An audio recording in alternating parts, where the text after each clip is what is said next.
Us coming up a little later, the Sunday Politics with Sarah Smith, who's going to be discussing Russia with the Foreign Office Minister, Sir Alan Duncan. And she'll also be joined by Labour's Yvette Cooper, Chair of the Home Affairs Select Committee. That is the Sunday Politics here on BBC One at 11 o'clock.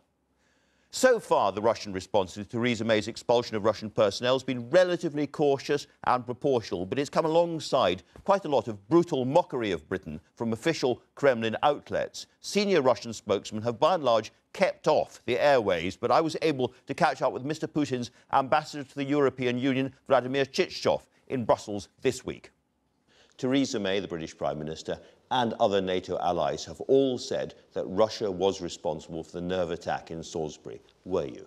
Highly likely, they said.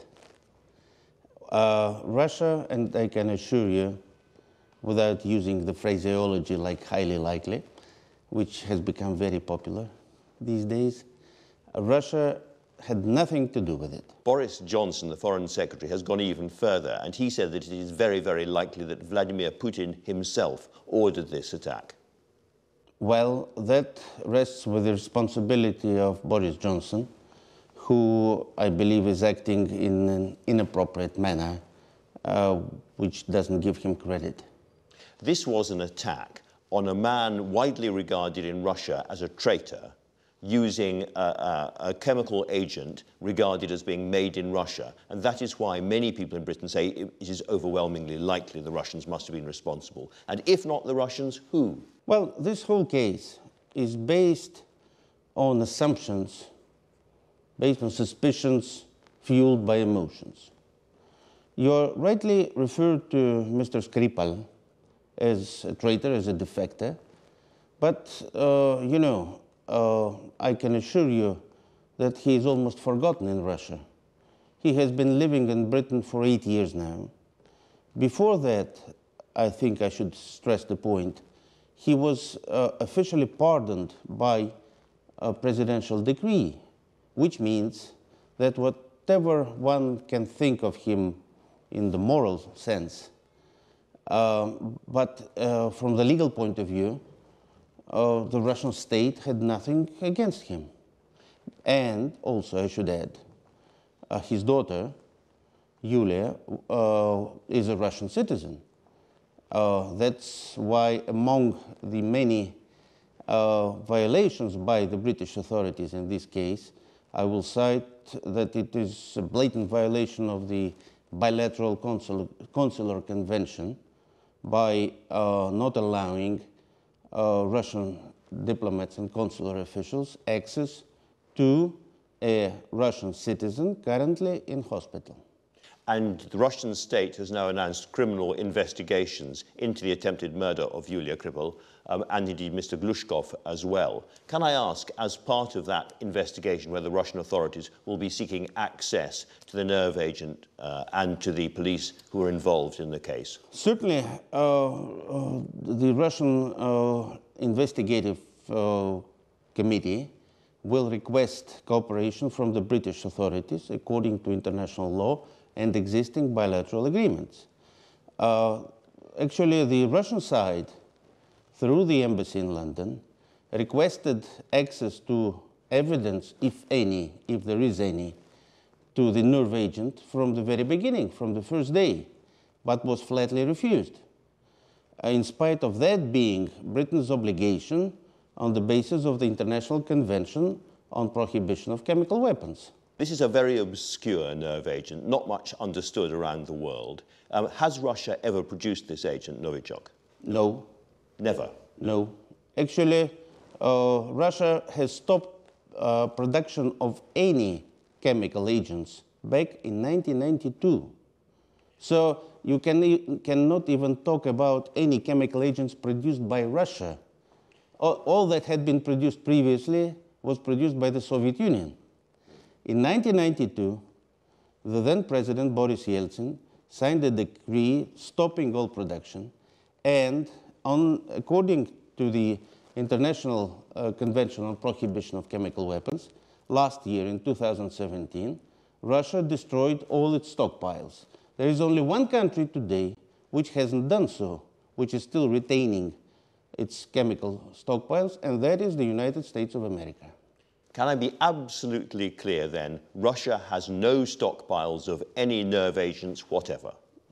Indeed, no stockpiles whatsoever. So then there is the question, how did this agent come to be used in Salisbury? It has been suggested, for instance, that during the dissolution of the Soviet Union, some of this agent may have been stolen or sold and ended up in the hands of either criminal gangs or other state parties. What's your view? Well, why don't you ask yourself the question, how come the British authorities so quickly managed to designate the nerve agent used as something called Novichok? It can only mean that they had a standard... It has a signature, I think. It has a chemical signature that they were able to... But when you have a nerve agent or whatever, you check it against certain samples that you retain in your laboratories. And Porton Down, as we now all know, is the largest military facility in the United Kingdom that has been dealing with chemical weapons research. And it's actually only 8 miles from Salisbury. You're not suggesting that Porton Down is responsible for this nerve agent? I don't know. I don't know. I don't have any evidence of anything having been used.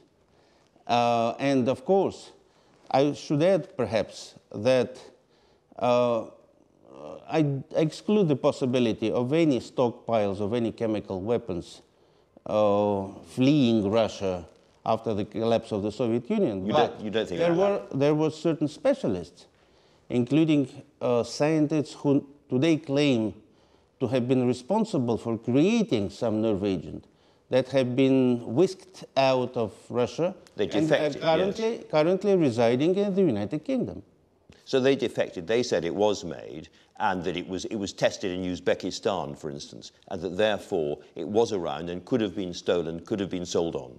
I will not comment on their words, but they were involved in certain research of various chemical weapons, yes, okay. In the Soviet years.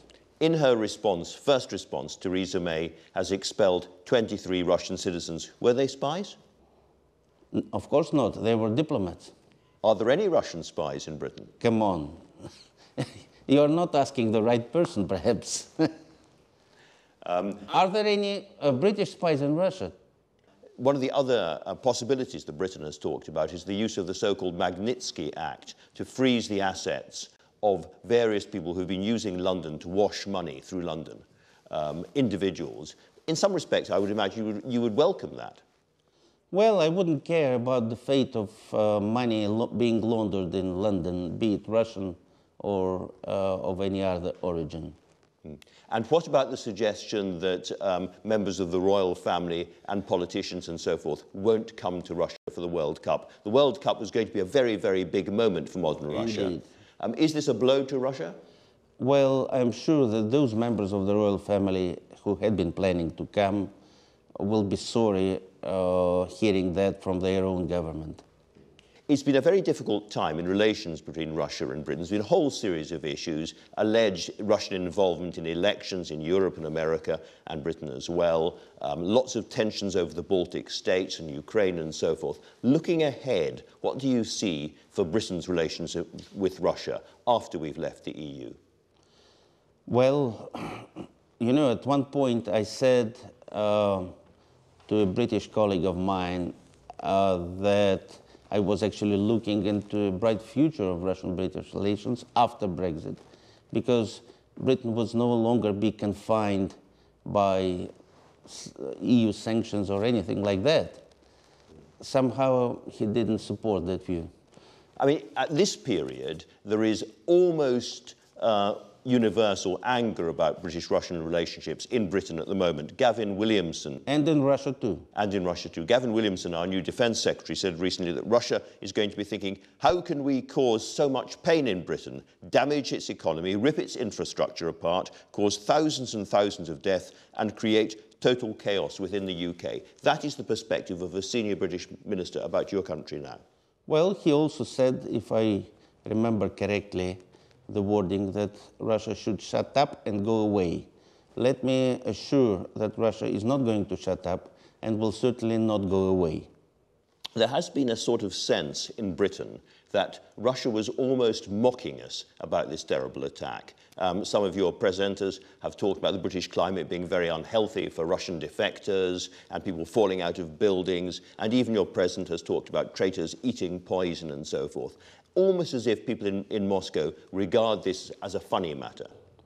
It certainly is not a funny matter, and actually the latest news that I heard from Moscow referred to the launch of 2 criminal investigations by the Russian Investigative Committee on damage to the health of a Russian citizen, Ms. Yulia Skripal, and the unexplained mysterious death of Mr. Nikolai Glushkov.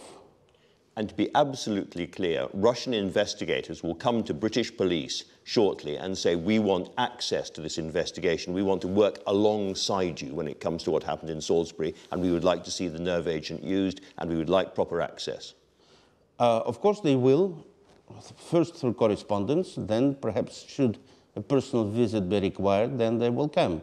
And actually, Russia has offered to cooperate on the Salisbury incident from the very outset. But we didn't get any answer whatsoever from the Foreign Office or any other government agency. Well, listening